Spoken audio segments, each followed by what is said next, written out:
Camera department plus innovative cart plus motorized wheels equals happy camera department. This is a CineD Gear News video supported by B&H and CVP. Hey everyone, Grant Mailer Sheldon here from CineD.com. We're here at NAB 2023 on the show floor at the INOVATIV booth, and I'm joined by Patrick from INOVATIV. How are you doing, Patrick? I'm doing great. How about yourself? Not too bad. Early in the show still. We'll see how I'm doing in a couple days. But behind me we have the cart, the Apollo, that I've used. I've seen it on set many, many times. But there's a modification to it. And why don't you just dive right in telling us what that mod is? Yeah, sure. So what we have right now is a motorized system that's fully integrated into the Apollo. And the great feature about it is that because it is fully integrated into the actual Apollo, it makes for a very clean system. You can charge it without pulling things out. You technically could still collapse this thing down. You can travel, I wouldn't say travel with it, but you can transport it fairly easy. And it will push 1,200 pounds with no problem. It was a work of art that myself and a company called Make Your Cart Go have done together to collaborate to really take something that they developed and then put it into a system that was more streamlined for our customers. Okay, so what you're talking about at its core is a motorized wheel system. There are obvious advantages there, but why don't you tell me what those are? How many pounds, for example, can you move with this system? So you can move 1,200 pounds. Again, it goes through two motorized wheels that are connected through a battery system, control box, and ultimately into a throttle that has a forward and reverse motion. And 1,200 pounds is probably the weight limit of the Apollo, right? I mean, that's the top end? Yeah, actually, yes. So technically, it could push more than that, but it's built on the capacity of the Apollo, and the Apollo is 1,200 pounds. Got it. Okay, so I mean, I have all the questions you probably have if you're on set a lot. Is A, how do I power this thing? How long will that power last? Good question. So right now it's powered through a 48-volt battery, 13 amp hour, and which basically gives you about 40 miles of range, which for us in this industry is weeks on set, right? And then basically the system, like I was saying, is fully integrated into the bottom drawer of the Apollo. And so it basically just works off the battery. Now to charge it, there's two ways of doing that. One is you can open the drawer and you can disconnect the cable and plug it in that way, which we prefer not to do it that way.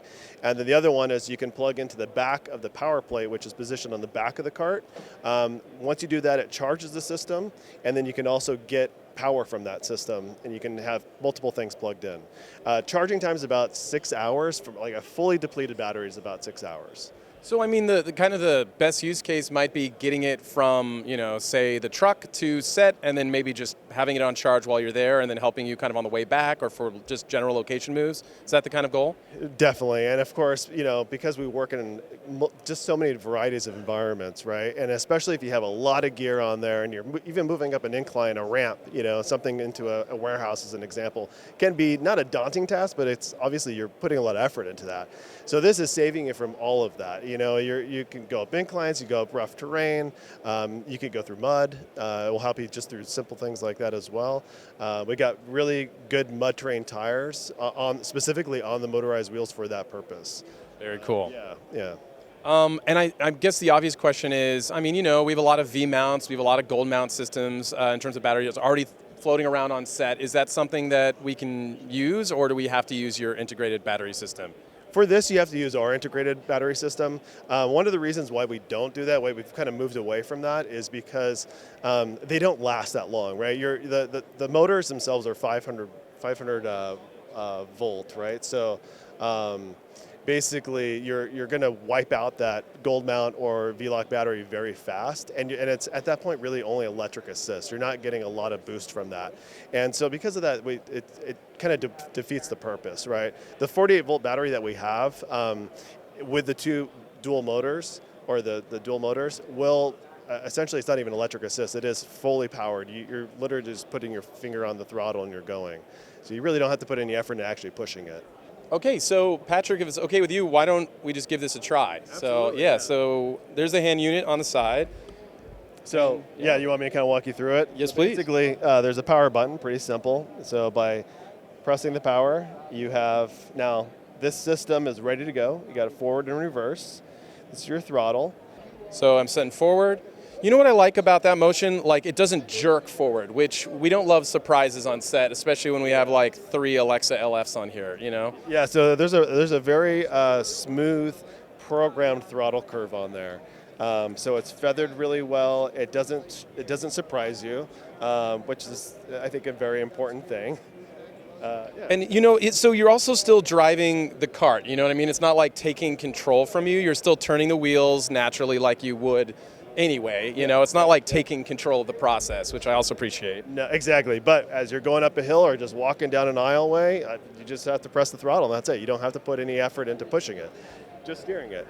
Yeah, you're just steering, which is cool. So, is the battery units under the cart? Is that sort of how things are arranged?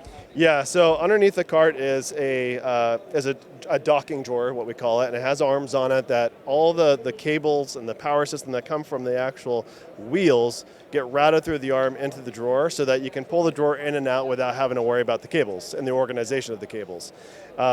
That was a big thing for us. We wanted this to be super clean, a bolt-on system for even legacy Apollo users as well. And you know, our big thing is just to make things as clean and streamlined as possible, and that's what we've done here. Well, so you brought up a good question. Let's say I'm a legacy Apollo user. Is this something that I can attach myself? Do I need to take this to you guys in, you're in LA, right? Yeah, we're in LA. In LA, do I need to take this to you guys in LA to handle the modification process for me? Yeah, great. Another great question. Our intentions is no. Our intentions are that you can, as a legacy Apollo user, buy this bolt-on system. Everything's pre-wired, and essentially just bolt it onto the bottom of the cart. It's pretty straightforward.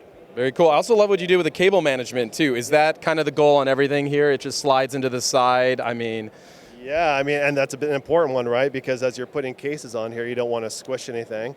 So yeah, the power cable just is routed from the throttle assembly through the pan itself, through an existing hole that's already there, and then goes right into the docking drawer. So refresh my memory on the pricing for the Apollo cart, and then do you know pricing for this motorized system at this time, or not yet? And then availability. Okay, so first question, Apollo 40, we have 2 models of the Apollo 40 and 52. They start at $42.99. Availability of this system is summer 2023, so sometime within the next couple months. And then in terms of pricing of the product, that's still TBD. There's a lot of things that we're working out in terms of production, capacity as well as essentially availability of certain products. So there's a few things we got to hash out before we put a price tag on it. Got it. Well, why don't we leave it there? Patrick, thank you so much. I appreciate your time. And stay tuned for more coverage from NAB 2023. We're going to have more videos all week from the show floor.